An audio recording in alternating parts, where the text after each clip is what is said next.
नमस्कार प्रिय दोस्तों, स्वागत है आप सभी का हमारे चैनल कहानियों की दुनिया में। जैसा कि आप सभी को पता है, हम अपने चैनल पर मुंशी प्रेमचंद जी की प्रमुख कहानियों की श्रृंखला को चला रहे हैं, जिसमें से आज यह हमारी 6वीं कहानी है और इस कहानी का नाम है कफन। तो आइए देखते हैं और सुनते हैं अपनी अगली कहानी को।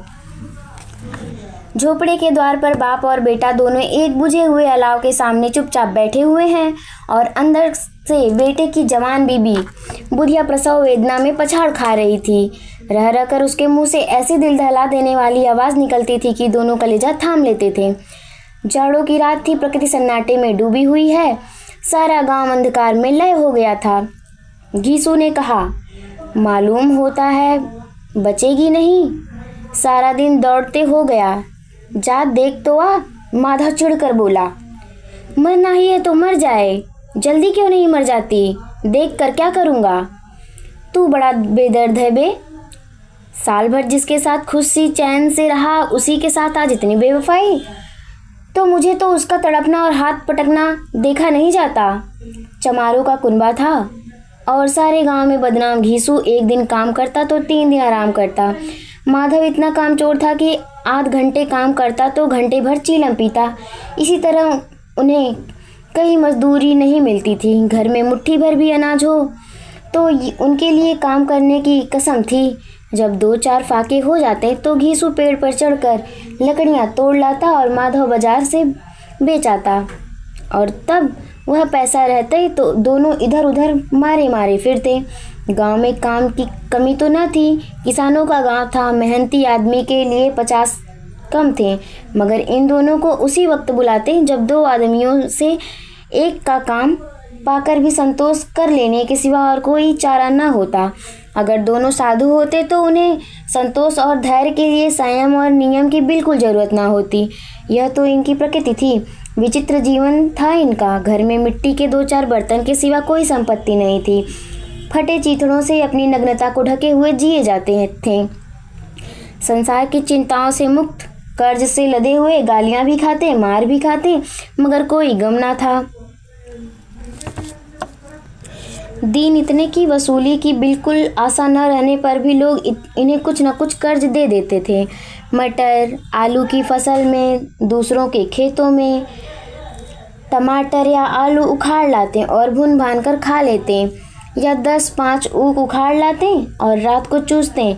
घीसू ने इसी आकाश वृत्ति से 60 साल की उम्र काट दी और माधव भी सपूत बेटे की तरह बाप ही के पद चिन्हों पर चला जा रहा था, बिल्कुल उसके नाम से कहीं आगे, और उसका नाम और उजागर कर रहा था। इस वक्त भी दोनों अलाव के सामने बैठकर आलू भूनकर खा रहे थे, जो कि किसी के खेत से खोद लाए थे। घीसू की स्त्री का तो बहुत दिनों हो गया देहांत हो गया था। माधव का ब्याह पिछले साल हुआ था। जब से यह औरत आई थी उसने इन खानदान में व्यवस्था की नींव डाल दी थी और इन दोनों बेगैरतों का दोजक भरती रहती थी। जब से वह आई यह दोनों और भी आराम तलब हो गए थे, बल्कि कुछ अकड़ने भी लगे थे। कोई कार्य करने को बुलाता तो निब्याज भाव से दुगनी मजदूरी मांगते। वही औरत आज प्रसव वेदना से मर रही थी और यह दोनों इसी के इंतजार में थे कि वह मर जाए तो आराम से सोएं। घीसू ने आलू निकालकर छीलते हुए कहा, जाकर देख तो आ, क्या दशा है उसकी। चुड़ैल का फिसाद होगा और क्या। यहाँ तो ओझा भी 1 रुपया मांगता है। माधव को भय था कि वह कोठरी में गया तो घीसू आलू का बड़ा भाग साफ कर देगा। बोला, मुझे वहाँ जाते डर लगता है। डर किस बात की है, मैं तो यही हूँ। तो तुम ही जाकर देखाओ ना। मेरी औरत जब मरी थी तो मैं 3 दिन तक उसके पास से हिला तक न था, और फिर मुझसे लजाएगी कि नहीं। जिसका कभी मुंह ना देखा आज उसका उघड़ा हुआ बदन देखूं, उसे तन की सुध भी ना होगी। मुझे देख लेगी तो खुलकर हाथ पांव भी ना पटक सकेगी। मैं सोचता हूँ कोई बाल बच्चा हुआ तो क्या होगा। सोंठ, गुड़, तेल कुछ भी तो नहीं है घर में, सब कुछ आ जाएगा, भगवान दे तो। जो लोग अभी एक पैसा नहीं दे रहे हैं वही कल बुला बुला कर रुपए देंगे। मेरे 9 लड़के हुए, घर में कभी कुछ ना था, मगर भगवान ने किसी न किसी तरह बेड़ा पार लगाया। जिस समाज में रात दिन मेहनत करने वालों की हालात उनकी हालात से कुछ बहुत अच्छी ना थी, और किसानों के मुकाबले वे लोग जो किसानों की दुर्बलताओं से लाभ उठाना जानते थे कहीं ज़्यादा संपन्न थे, वहाँ इस तरह की मनोवृत्ति का पैदा हो जाना कोई अचरज की बात न थी। हम तो कहेंगे घीसू किसानों से कहीं ज़्यादा विचारवान था, और किसानों के विचार शून्य समूह में शामिल होने के बदले बैठकबाजों की कुत्सिलता मंडली में जा मिला था। हाँ, उसमें यह शक्ति न थी कि बैठकबाजों के नियम और नीति का पालन करता, इसलिए जहाँ उसकी मंडली के और लोग गांव में सरगना और मुखिया बने हुए थे, उस पर सारा गांव उंगली उठाता था। फिर भी उसे यह तस्कीन तो थी ही कि अगर वह पटेहला है तो कम से कम उसे किसान की सी जी तोड़ मेहनत नहीं करनी पड़ती, और उसकी सरलता और निहिरता से दूसरे लोग बेजा फ़ायदा तो नहीं उठाते। दोनों आलू निकाल कर जलते जलते खाने लगे। कल से कुछ नहीं खाया था, इतना सब्र न था कि ठंडा हो जाने दें। कई बार दोनों की जबानें जल गईं। छिल जाने पर आलू का बाहरी हिस्सा जबान, हलक और तालू को जला देता था, और उस अंगारे को मुंह में रखने से ज़्यादा खैरियत इसी में थी कि वह अंदर पहुंच जाए। वहां उसे ठंडा करने के लिए काफ़ी सामान थे, इसलिए दोनों जल्दी जल्दी निकल जाते थे। हालांकि इस कोशिश में उनकी आंखों से आंसू निकल जाते थे। घीसू उसी वक्त ठाकुर की बारात याद आई जिसमें 20 साल पहले वह गया था। वह दावत में उसे जो तृप्ति मिली थी वह उसके जीवन में एक याद रखने लायक बात थी, और आज भी उसी याद को ताज़ा करके बोला। वह भोज नहीं भूलता जब से फिर उस तरह का खाना और भरपेट नहीं मिला। लड़की वालों ने तो सबको भरपेट पूड़ियाँ खिलाई थीं, सबको छोटे छोटे बड़े बड़े पूड़ियाँ खाई, और असली घी की चटनी, रायता, 3 तरह के सूखे साग, एक रेशेदार तरकारी, दही, चटनी, मिठाई। अब क्या बताऊं कि उस भोजन में क्या स्वाद मिला। कोई रोक टोक नहीं थी, जो चीज़ चाहो मांगो, जितना चाहो खाओ। लोगों ने ऐसा खाया कि किसी ने पानी न पिया गया, मगर परोसने वाले हैं कि पत्तल में गरम गरम गोल गोल सुवासित कचौड़ियाँ डाल देते, मना करते हैं कि नहीं चाहिए। पत्तल पर हाथ रोकते हुए मगर वह दिए ही जाते, और जब सबने मुंह धो लिया तो पान इलायची भी मिली, मगर मुझे पान लेने की कहाँ सुध थी। खड़ा हुआ न जाता था, चटपट जाकर अपने कंबल पर लेट गया। ऐसा दिल दरियावान था वह ठाकुर। माधव ने इन पदार्थों का मन ही मन में मज़ा लेते हुए कहा, अब हमें कोई ऐसा भोज नहीं खिलाता। अब कोई क्या खिलाएगा, वह ज़माना दूसरा था। अब तो सबको किफ़ायत सूझती है। शादी ब्याह में मत खर्च करो, क्रियाकर्म में मत खर्च करो। पूछो गरीबों का माल बटोर बटोर कर कहाँ रखेंगे। बटोरने में तो कमी नहीं है, हाँ खर्च में किफ़ायत सूझती है। तुमने 20 पूरियाँ खाई होंगी। 20 से ज़्यादा खाई थी। मैं 50 खा जाता। 50 से कम मैंने ना खाई होंगी। अच्छा पका था तो मेरा आधा भी नहीं है। आलू खाकर दोनों ने पानी पिया, और वह वहीं अलाव के सामने अपनी धोतियाँ ओढ़कर पाँव पेट में डालकर सो जाते हैं, जैसे 2 बड़े बड़े अजगर गेड़ुलियाँ मारे पड़े हों। और बुधिया अभी तक कराह रही थी। सवेरे माधव ने कोठरी में जाकर देखा तो उसकी स्त्री ठंडी हो गई थी। उसके मुंह पर मक्खियाँ भिनभिना रही थीं। पथराई हुई आँखों के ऊपर टंगी हुई थीं। सारी देह धूल से लथपथ हो रही थी। उसके पेट में बच्चा मर गया था। माधव भागा हुआ घीसू के पास आया, और फिर दोनों जोर जोर से हाय हाय करके छाती पीट कर रोने लगे। पड़ोस वालों ने यह रोना धोना सुना तो दौड़ते हुए आए और पुरानी मर्यादा के अनुसार इन अभागों को समझाने लगे।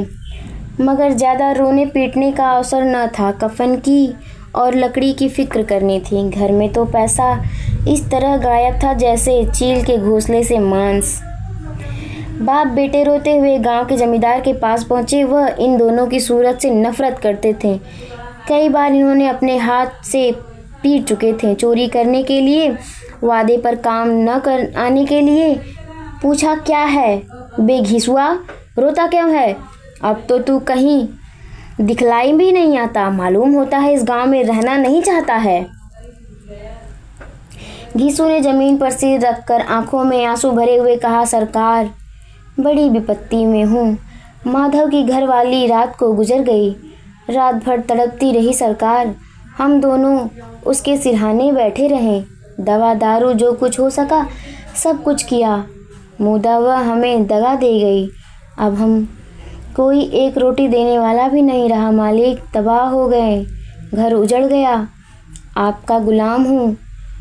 अब आपके सिवा कौन उसकी मिट्टी पार लगाएगा? हमारे हाथ में तो जो कुछ था वह सब तो दाव लगा दिया और दवा दारू में उठ गया। सरकार की दया होगी तो उसकी मिट्टी उठेगी। आपके सिवा किसके द्वार पर जाऊं? जमींदार साहब दयालु थे, मगर घीसू पर दया करना काले कंबल पर रंग चढ़ाना था। जी में तो आया कह दूं, चल दूर हो जा यहाँ से। यूं तो बुलाने से भी नहीं आता। आज जब गरज पड़ी तो आकर खुशामद कर रहा है, हरामखोर कहीं का बदमाश। लेकिन यह क्रोध या दंड देने का अवसर न था। जी में कुटते हुए 2 रुपए निकालकर फेंक दिए, मगर सांत्वना का एक शब्द भी मुंह से न निकला। उसकी तरफ ताका तक नहीं, जैसे सिर का बोझ उतर गया हो। जब जमींदार साहब ने 2 रुपए दिए तो गांव के बनिए महाजन को इनकार का साहस कैसे होता। घीसू जमींदार के नाम का ढिंढोरा भी पीटना जानता था। किसी ने 2 आने दिए, किसी ने 4 आने। 1 घंटे में घीसू के 5 रुपए अच्छी रकम जमा हो गई। कहीं से अनाज मिल गया, कहीं से लकड़ी, और दोपहर को घीसू और माधव बाजार से कफन लाने चले। इधर लोग बांस कटवाने लगे। गांव की नर्मद दिल स्त्रियां आकर लाश देखती और उसकी बेकसी पर 2 बूंद आंसू गिराकर चली जाती। बाजार में पहुंचकर घीसू बोला, लकड़ी तो उसे जलाने भर को मिल गई है, क्यों माधव? माधव बोला, हाँ लकड़ी तो बहुत है, अब कफन चाहिए तो चलो कोई हल्का सा कफन ले लें। हाँ और क्या, लाश उठाते उठाते रात हो जाएगी। रात को कफन कौन देखता है? कैसा बुरा रिवाज है कि जिसे जीते जी तन ढकने का चीथड़ भी ना मिला हो, उसे मरने पर नया कफन दिया जाए। कफन लाश के साथ जल ही तो जाएगी, और क्या रखा रहता है। यही 5 रुपए पहले मिले तो कुछ दवा दारू कर लेते। दोनों एक दूसरे के मन की बात ताड़ रहे थे। बाजार में इधर उधर घूमते रहे। कभी इस बाजार की दुकान पर गए, कभी उसकी दुकान पर गए। तरह तरह के कपड़े, रेशमी और सूती देखे, मगर कुछ जचा नहीं। यहाँ तक कि शाम हो गई जब दोनों न जाने किस दैवीय प्रेरणा से एक मधुशाला के सामने जा पहुँचे और जैसे किसी पूर्व निश्चय व्यवस्था के अंदर चले गए। वहाँ जरा देर तक दोनों असमंजस में खड़े हुए। फिर घीसू ने गद्दी के सामने जाकर कहा, साहू जी, एक बोतल हमें भी देना। उसके साथ कुछ चिकना आया, तली हुई मछली आई और दोनों बरामदे में बैठकर शांतिपूर्वक पीने लगे। कई गुज्जनियाँ ताबड़तोड़ पीने के बाद दोनों सरूर में आ गए। घीसू बोला, कफन लगाने से क्या मिलता, आखिर जल ही तो जाता, कुछ बहू के साथ तो ना जाता।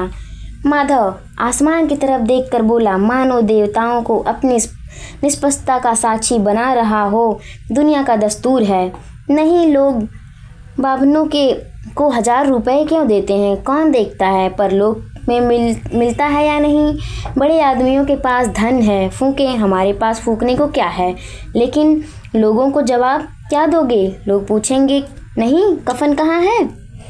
घीसू हंसा, अबे कह देंगे कि रुपए कमर में खिसक गए, बहुत ढूंढा नहीं, मिले नहीं। लोगों को विश्वास ना आए तो, लेकिन फिर वही रुपए देंगे। माधव भी हंसा इन अनपेक्षित सौभाग्य पर और बोला, बड़ी अच्छी थी बेचारी, मरी तो खूब खिला पिलाकर। आधी बोतल से ज़्यादा उड़ गई। घीसू ने 2 सेर पूड़ियाँ मंगाई, चटनी, अचार, कलेजियाँ, शराब। खाने के सामने ही दुकान थी। माधव लपक लपक कर 2 पत्तलों में सारे सामान लाया। पूरा 1.5 रुपया खर्च हो गया। सिर्फ थोड़े से पैसे बचे रहे। दोनों इस वक्त इंसान में बैठे पूड़ियाँ खा रहे थे जैसे जंगल में कोई शेर अपना शिकार उड़ा रहा हो। न जवाबदेही का खौफ था, न बदनामी की फिक्र थी। इन सब मनोभावनाओं को उन्होंने बहुत पहले ही जीत लिया था। घीसू दार्शनिक भाव से बोला, हमारी आत्मा प्रसन्न हो रही है तो क्या उसे पुण्य न होगा? माधव ने श्रद्धा से सिर झुकाकर तस्दीर की, जरूर से जरूर होगा। भगवान तुम्हें अंतर्यामी हो, उसे बैकुंठ ले जाना।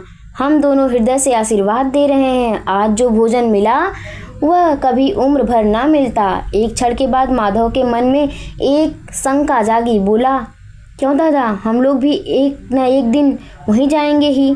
घीसू ने इस भोले भाले सवाल का कुछ उत्तर न दिया और परलोक की बात सोचकर इस आनंद में बाधा न डालना चाहता था। जो वह हम लोगों से पूछे कि तुमने हमें कफन क्यों नहीं दिया तो क्या कहोगे? कहोगे तुम्हारा सिर? पूछेगी तो जरूर। तू कैसे जानता है कि उसे कफन न मिला? तू मुझे ऐसा गधा समझता है? 60 साल क्या दुनिया में घास खोदता रहा, उसको कफन मिलेगा और बहुत अच्छा मिलेगा। माधव को विश्वास ना आया। बोला, कौन देगा? रुपए तो तुमने चट कर दिए। वह तो मुझसे पूछेगी। उसकी मांग में तो सिंदूर मैंने डाला था। कौन देगा? बताते क्यों नहीं? वही देंगे जिन्होंने अब की दिया। हाँ, अब की रुपए हमारे हाथ ना आएंगे। ज्यों-ज्यों अंधेरा बढ़ता था और सितारों की चमक तेज होती थी, मधुशाला की रौनक भी बढ़ती जा रही थी। कोई गाता था, कोई डींग मारता था, कोई अपने संगी के गले लिपट जाता था, कोई अपने दोस्त के मुंह में कुल्हड़ लगाए देता था। वहाँ के वातावरण में सरूर था, हवा में नशा था। कितने तो यहाँ आकर एक चुल्लू में मस्त हो जाते थे। शराब से ज़्यादा यहाँ की हवा उन पर नशा करती थी। जीवन की बाधाएं यहाँ खींच लाती थीं और कुछ देर के लिए यह भूल जाते थे कि वह जीते हैं या मरते हैं।